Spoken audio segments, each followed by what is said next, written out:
Pensando em um canal descontraído para falar sobre tudo que as mulheres gostam, vem aí o podcast Boca a Boca.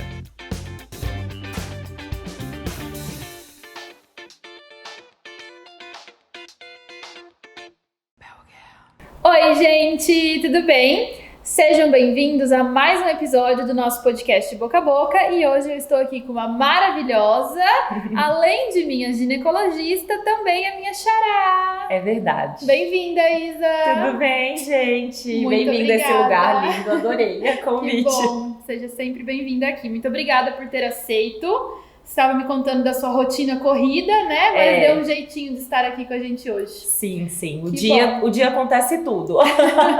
Pare, filho de um monte de gente, vai pra lá, pra cá, mas está aqui compartilhando conteúdo, né? Estamos aqui. Que bom. Então, vou deixar você se apresentar. Conta um pouquinho sobre a sua profissão, sobre a sua trajetória, como que você entrou na ginecologia, como é ser uma ginecologista. Mostra o seu lado da história. Eu sou de Minas, né? Sou mineira, sou do interior de Minas, uma cidade chamada Montes Claros. E fiz faculdade em Belo Horizonte. E me mudei pra cá, pra São Paulo, tem 7 anos. Não falo paulista ainda, falo um pouco mineiro. Bem mineirinha. Eu falo mineiro ainda porque eu amo minhas origens. E como que aconteceu, né? A primeira coisa, a escolha pela medicina foi uma escolha dos 47 do segundo tempo, porque eu sabia que eu queria ser médica, mas eu tinha medo do que viria com essa profissão. Tanto da responsabilidade, quanto do tanto que eu ia demorar para passar no vestibular, do tanto que eu ia precisar estudar. Das renúncias. Então, eu ficava fazendo terapia vocacional, essas coisas, para ver se dava alguma outra. E a terapia vocacional deu que era medicina, assim, já de cara. Mas eu já pensei em ser psicóloga, já pensei em ser assistente social, enfim. E aí, no final, assim, como eu tava com muita dúvida, minha família fez essa orientação vocacional com o psicólogo. E aí a psicóloga foi que colocou na minha cabeça que não tinha outra solução. E eu tinha muito medo do tanto que ia demorar para eu conseguir ser médica, e de fato demorou bastante, porque eu demorei um tempo para passar no vestibular, eu passei numa faculdade que era a que eu mais queria na vida, que era o FMG, eu sou de Minas, e é uma trajetória muito longa, assim, muitas vezes eu me via desanimada, desiludida, mas eu sabia que alguma hora ia dar certo, e foi o que aconteceu. Então eu fiz medicina. A escolha pela ginecologia, eu gostava muito de estar em contato com as pessoas, assim, de conversar. Por exemplo, eu não daria nada certo se eu fosse alguém que não conversasse muito com as pessoas. Sei lá, uma pessoa que laudasse exames, uma pessoa que analisasse uma peça de anatomopatológico. Eu nunca daria certo, porque eu adoro conversar. E aí já tinha alguns caminhos, né? Gostava muito de lidar assim, com o início da vida também, com criança, gostava muito, fui monitora de pediatria por muito tempo na faculdade, monitoria, primeiro lugar, eu passei no primeiro lugar, fiquei anos na monitoria, enfim. Mas Pensou em ser pediatra? Pensei e amo pediatria. Mas, no final, eu pensei assim, o que eu vou fazer no meu dia a dia, né? Pediatria seria mais para consulta e eu sou prática, eu gosto de conhecer, eu gosto de fazer várias coisas num dia só. E eu gostava de cirurgia, gosto ainda. E aí eu fui eliminando, assim, e sobrou ginecologia e obstetrícia. E daí eu falei assim, nossa, será que é isso mesmo, sabe? As mulheres ficam com a perna aberta, né? Cheiros, é verdade. Cheiros, secreções, é verdade. E todo mundo fala assim, eca. E é verdade, né? Porque esse é o nosso dia a dia. Mas é uma coisa mais profunda, assim. Eu achava o aparelho reprodutor e acho o aparelho reprodutor feminino demais, assim. São vários órgãos conectados, ele é até bem bonito, assim. Você vê a foto do útero com os ovários. Não é bonito. É maravilhoso. A minha mãe vive me mostrando. Minha mãe, quando vai fazer maravilhoso. labioplastia, me chama, Bel, olha essa perereca, que linda. Eu falo, mãe, pelo amor de Deus. Meu conceito de lindo é um lábio, um botox, uma rinomodelação, não uma perereca. Né? Então, eu acho bonito. Mas eu acho muito bonito o sistema reprodutor. E eu acho muito bonito o útero quando cresce, ele dá origem à vida. Então eu acho isso assim, eu acho uma coisa misteriosa. E eu queria alguma coisa que fosse assim, profunda, que eu pudesse mudar a vida de alguém, que eu pudesse, sei lá, participar daquela vida, daquela família. Então eu fui pela ginecologia e eu me apaixonei, assim, eu amo o que eu faço. Amo. eu tenho muita energia e eu acho, assim, super dinâmico. Eu acho que talvez quem esteja na dúvida, assim, pela profissão, tem que pensar muito quais os caminhos que essa profissão pode te dar. Então, sei lá, por exemplo, eu vou ser uma economista, o que eu posso trabalhar, né? Eu posso ir para tal e tal e tal. Porque se você tem várias possibilidades, já é um bom caminho. Sim. Se você gosta daquilo, né? Porque às vezes você gosta de fazer a mesma coisa. Eu gosto de fazer várias coisas, então minha escolha foi por aí. E aí eu vim para São Paulo, eu moro em São Paulo já há 7 anos, e apaixonei por São Paulo, assim, encontrei aqui aonde eu consegui exercer minha profissão, assim, master, porque atualmente eu trabalho tanto com obstetrícia quanto com ginecologia, e aqui tem muito público para tudo, né, porque Sim. São Paulo é incrível. Imenso. E assim, gosto muito do que eu faço, assim, sabe, gosto de ter uma relação com o paciente ter meu telefone. Então é isso, assim, sou apaixonada pelo... Eu não me vejo fazendo outra coisa. Que bom. Não me vejo. É muito gostoso quando a gente vê essa fome de falar da profissão igual você tem, né? Sim. Tipo, brilha nos olhos, você deixou nítido que você ama o seu trabalho. Eu amo. Que legal. Ô Isa, e aí agora um pouquinho, né, já sobre o seu dia a dia como ginecologista, da importância da mulher ter uma rotina ginecológica e até se preparando depois para uma gestação, né? Então, como a ginecologia ela é muito relacionada com a obstetrícia, é uma residência só, né? É uma residência só. Às vezes tem pessoas que têm essas dúvidas, né? Sim. Mas a residência se chama ginecologia e obstetrícia. Né? Então, qual a importância da mulher ter essa rotina, tanto para quem pensa como para quem não pensa em gestar no futuro? E o que cabe dentro de uma rotina ginecológica? O que é importante para uma mulher ter? O ginecologista, a gente fala que o ginecologista é o médico, é o clínico da mulher, né? A gente sempre vai no ginecologista para fazer a rotina, para ver tudo, né? E a gente já tem, assim, toda mulher já tem aquele pensamento de que ele tem que ir no ginecologista todo ano, né? A gente sempre pensa assim, eu tenho que ir, meu Deus, eu estou atrasada. Meu Deus, eu tenho que ir, né? Existe até uma culpa, assim. Sim. Enfim, quando a gente não vai. Por que a rotina é importante? Porque o ginecologista, ele tem, com os exames e com o exame físico, ele pode diagnosticar e prevenir vários cânceres. E assim, se hoje a gente tem cânceres que são preveníveis, a gente tem que correr atrás disso. Sim. Porque existem cânceres, tipos de câncer que não são preveníveis, né? Então, se a gente tem, e os mais prevalentes na mulher, é o câncer de colo do útero e o câncer de mama, e são cânceres preveníveis, eu falo assim, gente, o mínimo que a gente pode fazer é ir no ginecologista para fazer isso, né? Então, o que é importante, assim, qual que é a importância? Prevenir cânceres, né?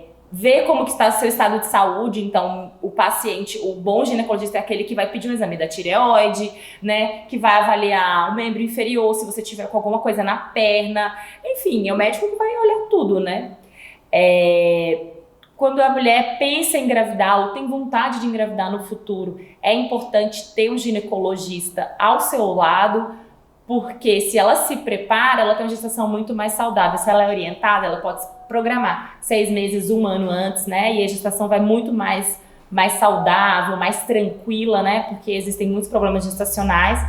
Então é isso, assim, nosso papel é pedir exames, examinar, conversar com o paciente. É o médico que vai aferir tua pressão todo ano, que vai identificar uma pressão alta, né? Que vai identificar um nódulo de tireoide, enfim. Eu acho que o ginecologista, ele é fundamental e realmente tem que ser uma pessoa que te acompanha a vida inteira. Eu gosto muito dessa ideia de que é um médico que vai ali te acompanhar desde a sua primeira menstruação. Sim. Né?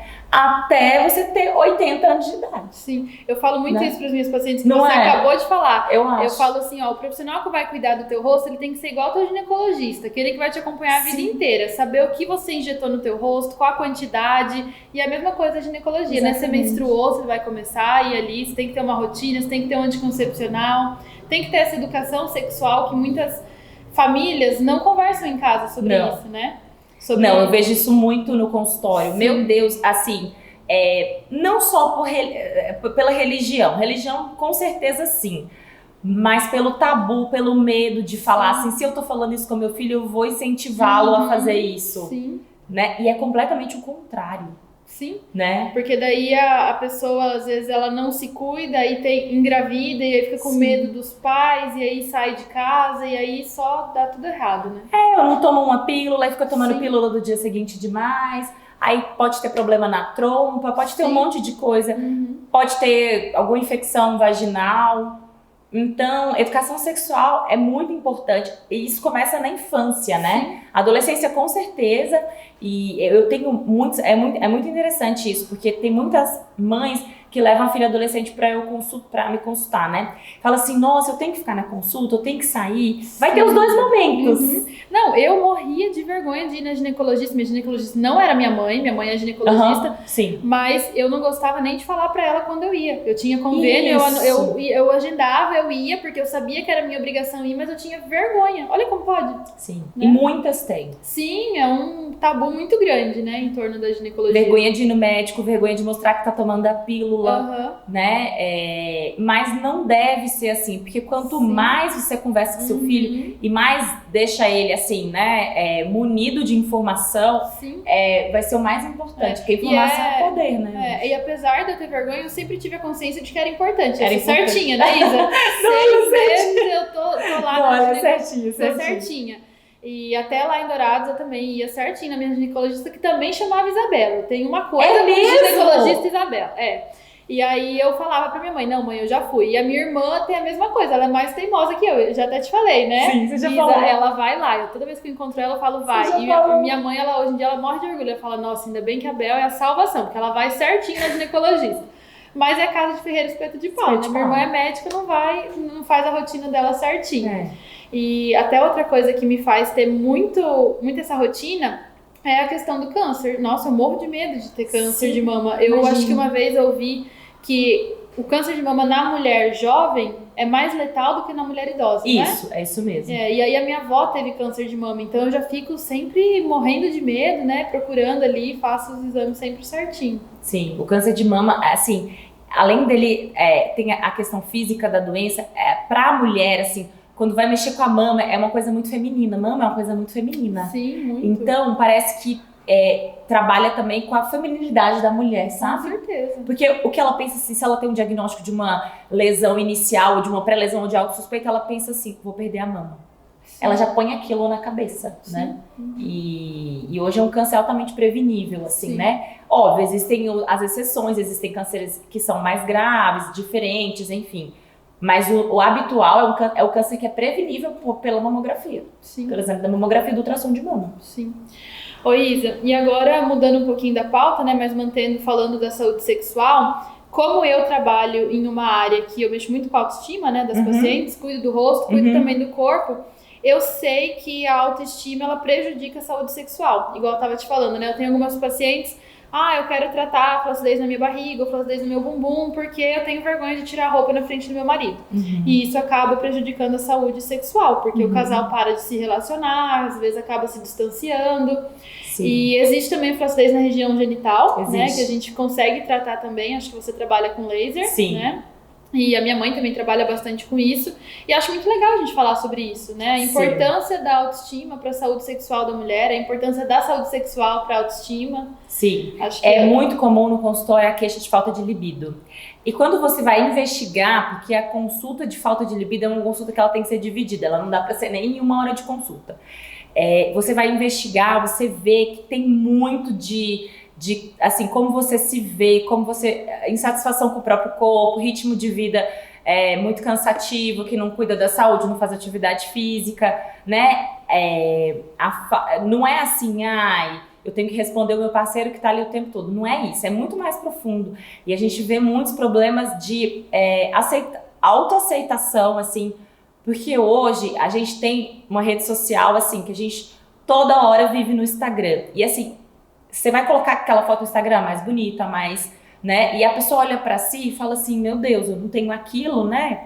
E acha que o parceiro, porque ele fica também, olha bastante, todo mundo olha bastante, vai ficar imaginando aquelas coisas, né? E a pessoa já se sente, ela já vai pra um momento de intimidade, de relação sexual, triste já, insegura, achando que ela é menos, né? Aí vai olhar, aí minha barriguinha, enfim, celulite, estria, né?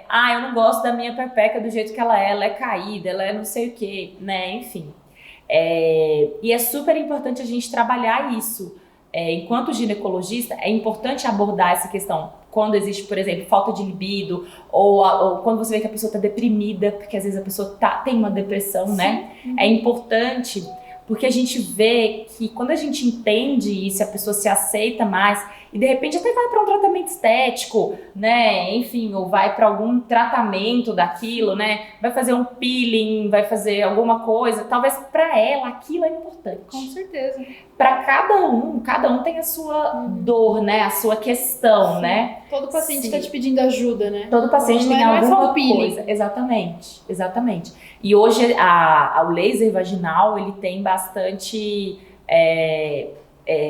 um papel importante assim nisso. É uma boa contribuição. Porque hoje a mulher ela não quer só o botox, ela tá preocupada também de estar bonita ali embaixo, estar depilada, né? A mulher brasileira ela é muito preocupada com a beleza, né? Muito, demais. Ela é muito preocupada, ela é o máximo, eu acho. Não tem no mundo, né? Não tem no mundo. Inclusive, fora do Brasil, a gente é referência em procedimento estético. Porque somos bonitas. Exatamente. Até a questão da mulher ser depilada, né? Aqui a gente fala assim, não vamos tirar os pelos da região pubiana, porque assim, tem até as pessoas conhecem fora, né? O jeito brasileirinha, de né? Depilar. Então, assim, a gente tem uma preocupação com isso, e eu acho legítimo, né? E eu acho que o teu médico, ele tem que te perguntar sobre isso, abrir esse canal, né? Porque existem vários caminhos hoje, né? Existem vários caminhos para tudo, assim, né? Mas você tem que entender o que... às vezes a minha celulite é demais, né? Então você tem que abordar isso. Eu acho importante também ressaltar que não é só estético. Existem muitos problemas estéticos que eles acabam sendo funcionais. E a minha mãe sempre conta a história de meninas, tipo, super jovens, sei lá, tem 17 anos... tem os grandes lábios grandes demais, acho que a ponto de tipo, sai da calcinha, a pessoa não põe um biquíni porque aparece. Sim. E aí acaba, sei lá, machucando mesmo a região, então ela tem que fazer uma labioplastia, começa a namorar, tem vergonha de ter relação com o namorado. Sim. E aí acho que isso acaba acarretando muitos problemas funcionais, não somente estéticos. Sim. Aí, eu não gosto do meu corpo, meu parceiro não me procura, e é um loop infinito. É um loop infinito, sabe por quê? Porque ela contrai na hora da relação, e às vezes ela sente dor na relação, sente incômodo, né? Se ela tem os grandes lábios grandes, né? Às vezes incomoda, assim, na penetração. Então, muitas coisas são funcionais mesmo, né? Eu acho que cabe ao médico entender assim, o que tá funcional e o que não tá, e que é uma questão da pessoa. E, gente, a questão psicológica, ela influencia demais. Assim. Demais, em tudo. Né? Se a pessoa tá bem com ela mesma, ela vai conseguir se soltar, ter prazer na relação. Mas se ela não tá, você tem que entender o porquê que ela não tá. E é importante para a relação ter essa intimidade sexual. Isso é uma coisa importante que você abordou, porque muitas mulheres não verbalizam. Sim. Não verbalizam, não perguntam pro parceiro o que ele gosta, o que ele não gosta, se tá tudo bem, se não sei o quê. É importante você falar, né? Você verbalizar. Eu vejo isso com muita frequência, a falta de verbalização, assim. Por achar... A gente ainda tem um conservadorismo ainda, né? Muito tem. Vergonha. Apesar da gente já ter evoluído muito, acho que a gente ainda é um pouco conservador. Do ponto de vista que, assim, será que ele vai me julgar por falar que eu gosto assim, assado, que eu vou ter prazer? Né? Infelizmente acontece. Ainda existe, assim, né? Com certeza. Alguns tabus, então... Acho que existe também até um... Te interrompi? Não, é isso mesmo. Acho que existe até um tabu também em relação à mulher madura, né? Tipo assim, já tenho mais de 50 anos, não tenho mais que fazer sexo, meus hormônios estão diminuídos. Isso existe também. Tenho um desempenho menor, e aí deixa de procurar uma ajuda, né? Nossa, eu falo sempre para as mulheres que vêm assim, que tem o medo da menopausa, chega assim pra mim e fala, doutor, eu vim fazer meus exames pra ver se eu tô na menopausa. Eu tô sentindo os calores, será que é menopausa? Não, porque agora a vida vai acabar. Eu falo assim, meu Deus, a gente tem que tirar isso da cabeça das pessoas, que a vida vai acabar aos 50 anos. Sim. Das mulheres, principalmente. Isso é muito comum. Sim. Agora meu marido vai me deixar quieta. Isso é muito comum, gente. Isso não existe mais, sabe?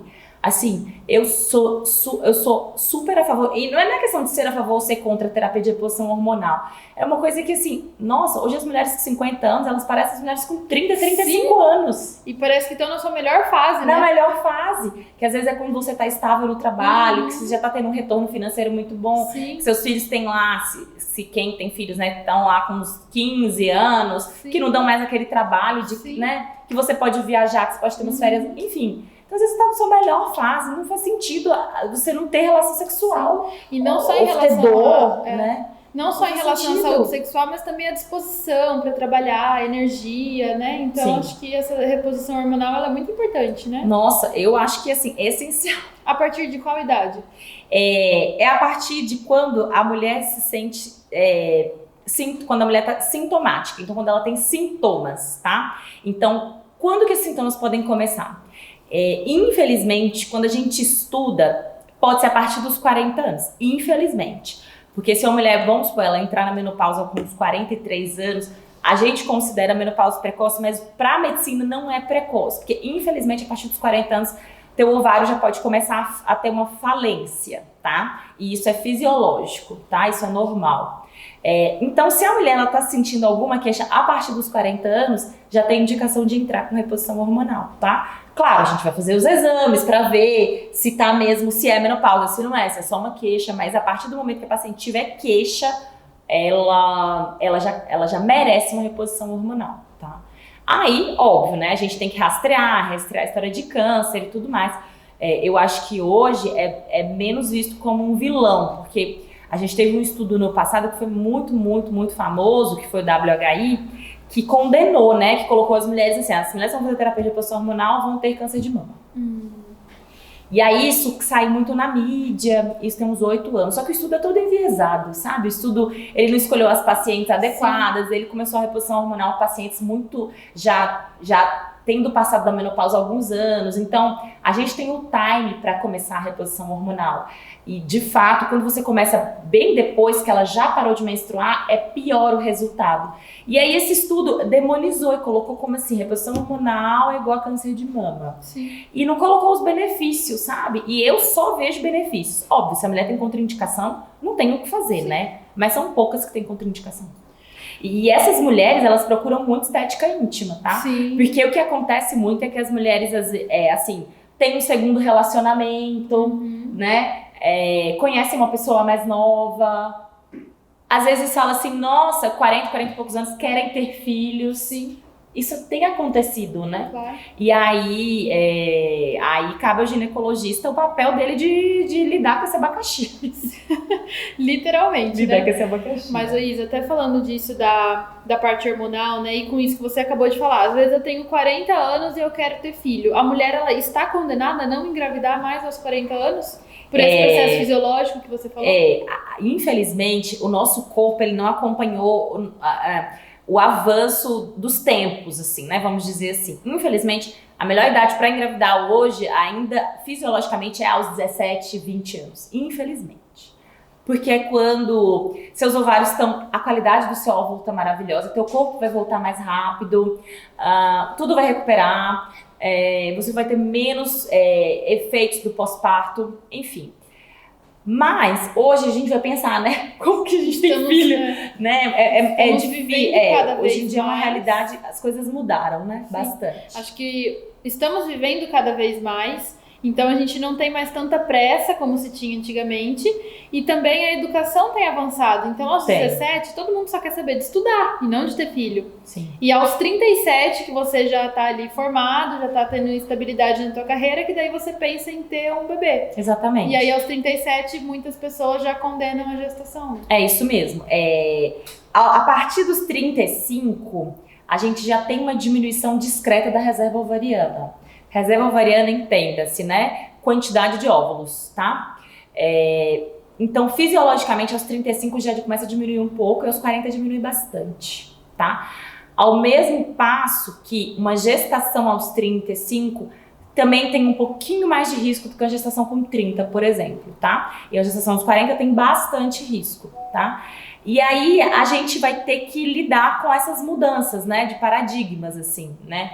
Então, aos 40 anos, é super possível hoje engravidar, mas o ginecologista, ele precisa estar ao lado da mulher ali desde os 35 já orientando e avaliando a reserva ovariana da mulher. Porque se a gente fisiologicamente já tem uma queda disso a partir dos 35 anos, o ginecologista precisa rastrear isso daí, se tá tudo bem, se tem que fazer alguma coisa aos 35, se tá tranquilo, se dá pra tentar engravidar daqui uns 2, 3 anos, né? Congelar óvulos é uma saída. É uma saída, né? Hoje tem crescido bastante o congelamento de óvulos, tem crescido muito. E essa conversa, ela precisa ser feita com o paciente até os 35 anos, né? Não que todo mundo aos 35 que não teve filhos ainda precisa congelar, óbvio que não. Mas o ginecologista precisa perguntar pra mulher se ela tem vontade, ela pode responder que sim, ou se ela tem dúvida.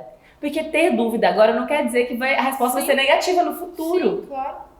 Porque ninguém sabe como é que a gente vai estar com uns 38, 39 anos. Sim. Acho que muitas mulheres, quando falam sobre essa decisão, elas pensam na vida dela como é hoje. Sim. Então, hoje a minha vida não tem espaço para filho. Logo, eu falo que eu não quero ter filho. Sim. Só que daqui 10 anos eu vou ter outra vida. Você vai ter outra vida. Eu não consigo me imaginar. E o ovário vai estar assim, bem ruinzinho.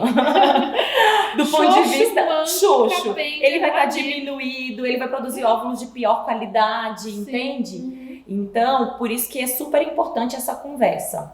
Porque, assim, a gente nunca sabe do dia de amanhã, né? Sim. E assim, uma mulher até os 35, 36, daí, ela tem uma resposta à estimulação hormonal muito boa quando ela quer congelar. Para fertilização in vitro, o fato de ter congelado óvulos é benéfico? Benéfico. Sim. É benéfico porque você já tem ali a parte feminina, Sim. né? A parte masculina, né? A natureza foi muito cruel com a mulher. Foi. Porque a parte masculina, ela é renovada a cada 40 dias. E a mulher tem os óvulos, ela já nasce com todos os óvulos. Sim. A gente já nasceu com todos os óvulos que a gente tem. A gente vai só perdendo a cada menstruação. Eu brinco isso em relação ao colágeno. Deu 25, então. Seu fibroblasto se aposentou e aí você não produz mais colágeno e já era. Né? O colágeno a partir dos 25 começa a cair. Já começa a cair. Aí você não produz mais. Então, tipo, não é igual o óvulo, mas é assim, a morte decretada. Exatamente. Sim. Por isso que os procedimentos têm que começar a partir dos 25, Com certeza. né? De forma preventiva. De forma também, preventiva. Né? Não tenho flacidez? Não tenho, mas também não quero ter. Então já deixa eu fazer um negocinho aqui que é como se fosse uma conta poupança. Sim, a conta poupança pra nós é o congelamento de óvulos. Sim, e pra mim é o Sculptra.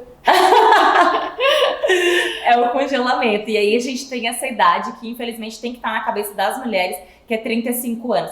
Óbvio, não é um divisor de águas, mas começa a cair a partir dali. 34, 33, ok, 35 já começa a cair. E a qualidade também do óvulo, tanto quantidade quanto qualidade. Então, assim, o risco de abortamento espontâneo, ele começa a ser maior.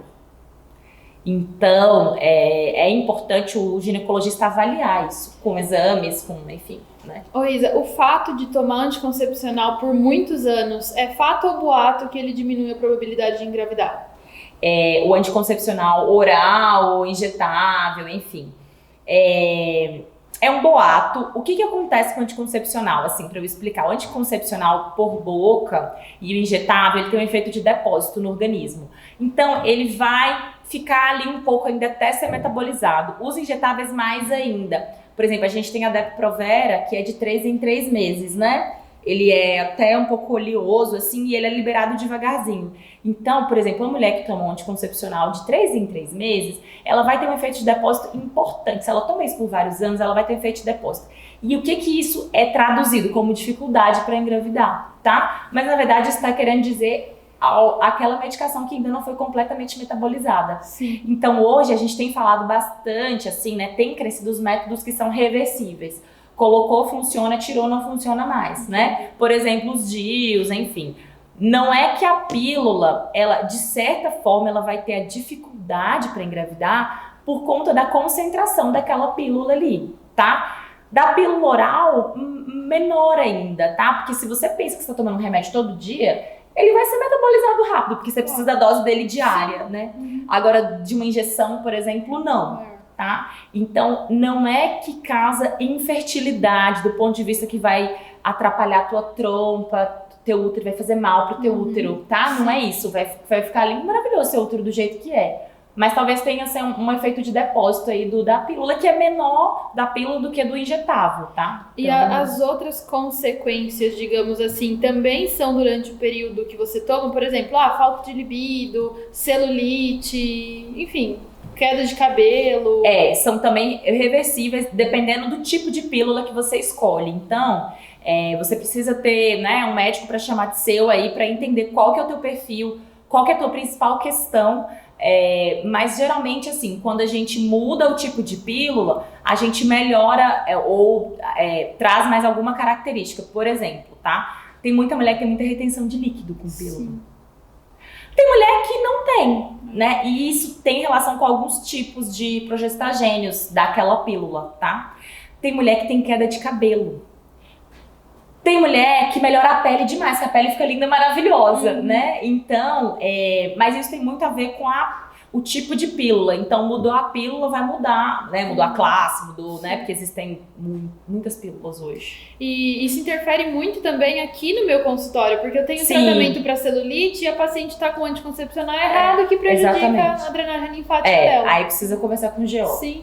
E a gente fez isso comigo, né, Isa? Até eu encontrar o meu anticoncepcional, foram uns 3 tentativas. Aí um me dava enxaqueca, o outro caía meu cabelo, o outro isso, aquilo, até que a gente encontrou esse que eu tô agora, que tá me fazendo bem, né? Sim, sim. É importante a gente falar também que tem a questão da menstruação pra mulher, né? Sim. Porque, assim, por muitos anos, a mulher foi entendida como mais feminina por sangrar todo mês. A mulher mais feminina é porque ela tem útero. Tanto que as mulheres que precisam tirar o útero, elas têm uma questão, assim, com elas mesmo, de feminilidade muito afetada. Parei de gerar uma vida, não sou mais mulher. Não sou mais mulher, tá? Isso existe com a menstruação. Então, tem mulheres que elas associam a feminilidade com a menstruação, tá? E hoje, assim, pelo ritmo de vida, pelas coisas que, né, se modificaram, hoje a gente pode escolher menstruar, escolher, porque tem mulher que tem muito sintoma com menstruação. Sim. Tem dor de cabeça, né? Tem aquela enxaqueca com aura, que tem sintoma visual, tem cólica TPM, que tem cólica de morrer. Tem gente que acha chato, que é o meu caso, eu odeio menstruar. Tem gente que não gosta do sangue, tem gente que faz natação, que faz alguma coisa na água, tem gente que, sei lá, é super atleta, que não pode ficar sangrando porque, enfim, né, vai atrapalhar a performance, né? Então, hoje a gente consegue modular essas coisas e deixar que a paciente decida se ela quer sangrar ou não. Ô Isa, e é verdade aquilo que é importante pro corpo sangrar? Não. Não é verdade? Não é verdade. Não é verdade, não tem nenhuma limpeza, não tem nenhuma sujeira dentro do seu corpo que tem que sair com a menstruação, tá, gente? Pelo amor de Deus. É mito. É mito que a mulher precisa menstruar todo mês, gente. Isso não existe. A mulher precisa menstruar todo mês porque a natureza tá dando chance pra ela dela engravidar todo mês. Se ela não tá a fim de engravidar por aquele ano, não faz, por daqui 2 anos, daqui 3, não tem porquê, entendeu? Ela vai escolher se ela quer sangrar ou não. A menstruação é um processo fisiológico, ok? Mas se você modula isso de forma que você mente pro teu cérebro que aquela dose de hormônio tá estável ali, que seu útero não precisa inchar de sangue e descamar, não tem porquê, entendeu? Sim. É só uma modulação do que tá acontecendo com o seu corpo, né? Sim. Hoje tem uma corrente aí, fala, eu não quero pôr hormônio no meu corpo. Existe muito isso, eu vejo todo dia no meu consultório, eu não quero pôr hormônio no meu corpo. Primeira coisa que eu gosto de falar, o hormônio, ele existe no teu corpo. Porque assim, quando você cai os hormônios, aí quando a gente entra na menopausa, tá? Os hormônios femininos que eu tô falando. Então a gente naturalmente tá produzindo hormônio, tá? Se a gente vai modular algumas coisas do dia a dia com algum outro hormônio, isso pra mim é completamente lógico, dependendo do seu alvo, entendeu? Se pra você é super importante ter uma pele maravilhosa, é óbvio que eu vou tentar te ajudar pra eu ter uma pele maravilhosa, hein? Porque isso é importante pra você. Claro. Isso é seu trabalho, né? Pra outra pessoa, sei lá, tudo bem dela menstruar todo mês, ela é tranquila, não incomoda, ela menstrua pouco, ela é tudo bem. Então, assim, isso é modular. A medicina tá aí pra isso, pra ajudar a gente com as nossas questões. E eu acho que muitas pessoas, quando não se adaptam, por exemplo, com uma pílula, com um anticoncepcional, ao invés de tentar trocar a pílula, troca de profissional. Ah, sim. Porque daí fala que, esse médico não é bom. Não entendeu. E acontece demais, sabe o quê? A mulher, ela toma a pílula por 2 meses e aí já fala que não tá se dando bem. Sim. 2, 3 meses, que pílula horrível. Ah, não, aconteceu. Aí ela associa alguma coisa à pílula que não tem nada a ver, entendeu? Ela parou de se exercitar e fala que a pílula engordou. Existe muito isso, né? Que a pílula engordou. É muito difícil uma pílula engordar. A pílula que engorda é a pílula injetável, tá? É a medicação injetável. Algumas medicações, elas dão inchaço, mas não é ganho de peso, é edema, é inchaço mesmo. Né? Aumenta a circunferência abdominal, você olha no membro inferior, tá inchado, enfim, é diferente. O rosto, mas ganho de peso, na verdade, assim, se você estudar, é só injetável, tá? E o ganho de peso da pílula injetável é no máximo de 4 quilos. Sim. Não é muito, né? E a disposição de dia a dia, assim mesmo, também é muito afetada pelo anticoncepcional? Não muito, Bel, não muito. Não muito. Depende da... Eu acho que, assim, às vezes a gente quer muito encontrar resposta pra tudo, sabe? Na pílula. Sim. Por exemplo, essa pílula tá me deixando um pouco mais indisposta. Mas você vai pegar o dia a dia daquela pessoa. Sim. Ela não tá fazendo atividade física, ela acorda cedo pra trabalhar, ela acorda 5 da manhã pra pegar o ônibus, pra né, arrumar os filhos, trabalha o dia inteiro, enfim. Então a gente precisa... É a cereja do bolo. Sempre a culpada é a pílula, coitada. Sim. Ô Isa, e aí a nossa última pauta é sobre a mulher, né, depois que ela já tem toda essa fase dela adulta e aí ela gesta um bebê e aí entra na fase da maternidade, que é uma fase também cheia de tabus, né? Sim. Que é horrível, que é muito ruim amamentar, e também tem gente que endeusa a maternidade, que é a melhor coisa do mundo. E eu sei pelas minhas pacientes, né, que sofrem muito na maternidade e tem algumas dificuldades que não são comentadas. E aí, muitas vezes, elas ficam com receio de falar mal sobre a maternidade, porque, meu Deus, o benefício de você ter gerado uma filha. É muito endeusado, né? Muito. E, ao mesmo tempo, quando tem um lado ruim, elas não querem falar sobre o lado ruim, porque, poxa, você acabou de ter um filho ali. Parece que é uma culpa, né? Isso, parece que exatamente. você põe a culpa na criança, né? Se você tá falando mal, né?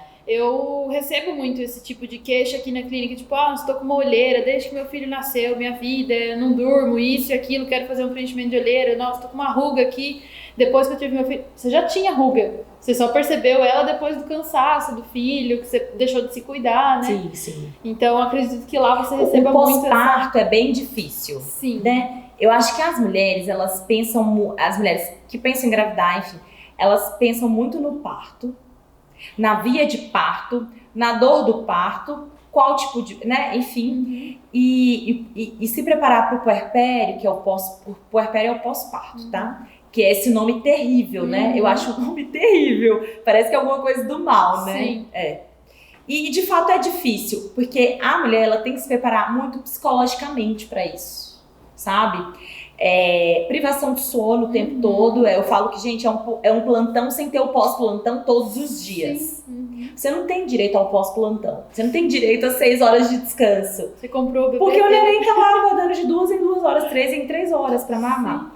Então, se você não tiver, assim, né, uma preparação psicológica, até assim do ponto de vista do seu companheiro ou da sua companheira, do ponto de vista de família também, e de você, de estudar o que vai ser aquela fase, né? Porque as pessoas hoje, elas têm informação, eu falo com os pacientes, elas têm que estudar, né, sobre aquilo. Então, acho que ela precisa se preparar para esse momento que é difícil, mas que é passageiro, sabe? Gente, as coisas passam, o menino vai crescer, o menino vai ficar menos grudado em você, porque ele vai se alimentar de outras formas. Mas o início, ele é realmente difícil. Cai o cabelo, a pele fica ressecada, a vagina fica ressecada, é difícil para ter relação, não tem vontade, você não tem disposição, né? Então é uma fase difícil. A gestação, ela é vista como uma fase muito boa, né? O cabelo fica bonito, né? Todo mundo gosta de pegar na barriga, né? Eu sou prioridade pra tudo. Vou fazer foto de grávida. Eu tô linda, eu sou uma mulher, eu sou empoderada. A mama fica grande, né? Enfim. Quando passa... E aí, quando passa, parece que cai tudo, né? Assim, cai tudo por terra. Então, é importante pensar que é um momento passageiro. É importante você ter um médico do seu lado ali, que vai te ajudar nas coisas, né, que precisam ser, né, de repente uma suplementação vitamínica, de repente um tipo de tratamento, né, mas aquele momento vai passar, né. Hoje mesmo no consultório eu recebi, hoje não, sábado, foi uma paciente minha que tem um ano que eu fiz o parto do bebezinho dela. O bebezinho lindo, maravilhoso. E ela falou assim, eu não acreditava quando você falava comigo que eu ia ter vontade de transar de novo. Eu achava que você tava louca, porque a vontade era zero. E eu achei que eu era assexuada pra sempre. E agora ela tá ótima, Sim, sabe? passou. Já passou, assim. E, óbvio, ela quer ter mais. Ela quer ter um filho de novo. E é isso, né? Eu acho que é pensar que é uma fase passageira. O médico, ele pode te ajudar bastante nisso, assim, né? Existem procedimentos, existem medicamentos, existem tipos de terapias, Sim. existem, né? Vários, mas é que é uma coisa passageira. Sim. Mas sim, é muito vista como um bicho de 7 cabeças, assim. E as pessoas não se preparam pra isso. Uma vez eu vi no Instagram de uma menina que eu sigo lá uma frase sobre a maternidade, né? Daí ela escreveu assim: se você quer ter filhos, tenha. É a melhor coisa que eu já fiz na minha vida. Agora, se você não quer ter filhos, não tenha. É a coisa mais difícil que eu já fiz na minha vida. Isso é verdade. É muito isso, e né? É muito isso. É muito isso. Sim. É muito isso. É a pura verdade. E por isso hoje que as técnicas de reprodução assistida nos ajudam tanto, né? Porque às vezes você quer postergar essa decisão. Sim. Hoje em dia, muitas mulheres não querem ter filhos, né? Sim. Eu até, por enquanto, sou uma dessas. Assim, eu nunca fico cuspindo alto porque cai na testa, né? Cai na testa. Se um dia mudar alguma coisa, beleza. Mas hoje eu simplesmente não tenho vontade. E quando eu falo isso, muitas mulheres falam que sentem isso também. Sim. E antigamente não tinha isso. Não tinha. Você tinha que ter vontade. Você era obrigado a ter. Tinha que ter vontade. E se você não tem vontade, você vai ter filho do mesmo Você jeito. vai ter. Sim. Põe o filho goela abaixo. É bem isso. Eu também eu não me decidi ainda sobre filho, sabe? Eu agora não quero. Sim. Mas eu não sei no futuro. Então, Sim. hoje... Já congelou seus óvulos? Já congelei. Maravilhoso, parabéns. Já congelei. Mas até pra isso você tem que estar bem preparado psicologicamente, porque não é fácil, tá? Imagino. Você não sabe é que fácil. tem lá uma coisinha tua que pode ser um bebê. Não é fácil. Não é fácil. O tratamento, as técnicas de reprodução assistida, elas exigem muito da nossa mente, assim, tá muito certa do que quer, sabe? Uhum. Mas, enfim, eu acho que são profissionais maravilhosos, assim, que lidam com coisas que podem nos ajudar bastante no futuro, Sim. né? E até pensando de futuro, é muito egoísta até isso, mas eu fico pensando em ter um filho, porque imagina eu com 90 anos. Quem Não, que isso vai é me verdade, cuidar? isso é verdade. Né? Apesar de que você cria um filho pro mundo, né? Sim, Seu filho com mas 18 assim, anos vai querer morar fora, Não, vai com querer Deus, sair né? vai querer ir pra cidade. Quando a enfim. gente tiver 90 anos, a gente espera que o filho cuide da Que o gente, filho né? cuide, Assim como eu sei que eu vou cuidar da minha mão, né? neto. Que tem a presença do neto. Tipo, e se você não tiver nada, enterrou ali toda a tua história, tua família, teu sobrenome. É assim, Bel, eu acho que a maternidade não é pra todo mundo, tá? Sim. Não existe isso de que a mulher precisa ter filho, gente, assim, né? E cada dia que passa eu vejo mais pessoas que falam assim, a maternidade não é pra mim, doutora, porque eu sempre pergunto assim, tem filhos e tal. Fala, não é pra mim. Porque de fato é uma doação, né, da sua vida, assim, Tem né? mulheres que nem sabem o trabalho que vai ser depois, né? Mas lidar com isso me deixa muito satisfeita, assim, porque e hoje a gente tem procedimentos, né, os processos de reprodução assistida, eles têm melhorado bastante. Mas o que eu tava falando, você precisa estar com uma cabeça muito tranquila para isso, porque não é fácil, mas são profissionais que, além de terem técnicas muito modernas, eles lidam com a sua parte psicológica, tá? Mas hoje, assim, tem crescido demais, assim, todos os tipos de procedimentos. Congelamento, congelamento de embrião, ovo doação, existem... Nem sabia que existia isso. Ovo doação. Uma mulher que quer engravidar, tem lá seus 45, só que ela não tem mais óvulo, ela pode ter uma doação de óvulos de um óvulo mais jovem e implantar nela. E o homem, mesmo que ele tenha, né, essa renovação, eles têm o hábito também de congelar espermatozoide ou não tem necessidade? Tipo, Alguns casos, doença? sim. Por exemplo, se uma pessoa vai submeter algum procedimento no testículo, sei lá, câncer de testículo, tá? Ou vai fazer alguma coisa, ou tá em algum tratamento vai fazer algum tratamento de câncer, que em geral matam as células ali reprodutivas, aí tem indicação de passar num profissional de reprodução assistida para avaliar. Legal. Tá bom. E da mesma forma como as mulheres também, se elas vão para algum tratamento de câncer, elas precisam passar no médico de reprodução assistida. Legal, é um pré-requisito. É um pré-requisito, sim. Legal, importante, né? Se ela quer engravidar, sim. Ô Isa, e pra gente finalizar, fala pro público, né, que tá nos ouvindo, como te encontrar. Todo mundo vai querer essa ginecologista maravilhosa. Tomara. Fala seu Insta, onde você atende, se faz consulta online. Eu atendo aqui bem próximo da escola da Bel, atendo no Itaim, aqui é no Vila Olímpia, né, Bel? Olímpia, mas é bem pertinho, meu consultório é no Joaquim Floriano. Eu vou deixar meu Instagram e eu tento sempre colocar bastante conteúdo no meu Instagram. Não tanto quanto a Bel, porque a vida é bem corrida, mas meu Instagram é @doutora Isabela Ferreira, tudo junto, tá? Meu Isabela com S2Ls. E lá você consegue facilmente o agendamento para consulta, porque eu tenho o Linktree que já linka com o WhatsApp da minha secretária, tá? Eu atendo basicamente quase tudo particular, eu atendo um convênio só, que é Care Plus. Sorte lá no Beasa. Eu atendo esse convênio e o resto é particular. Mas minha secretária é ótima, ela resolve tudo. Ela resolve tudo, ela é maravilhosa. E é isso, meu endereço é doutora Isabela Ferreira e meu consultório aqui na Joaquim Floriano, no prédio do Círio, que tem ali na Joaquim Floriano. Aqui tá bom. A gente vai marcar você nos posts também, a gente faz um colaborativo lá e o pessoal te encontra. Tá ótimo. Tá bom? Obrigada. Eu que agradeço. Eu adorei também, foi maravilhosa. Muito bom ouvir mulheres inteligentes como você falando. Quem der, mulheres obrigada, inteligentes. Você também é maravilhosa. Obrigada. Obrigada, até a próxima. Tchau, gente.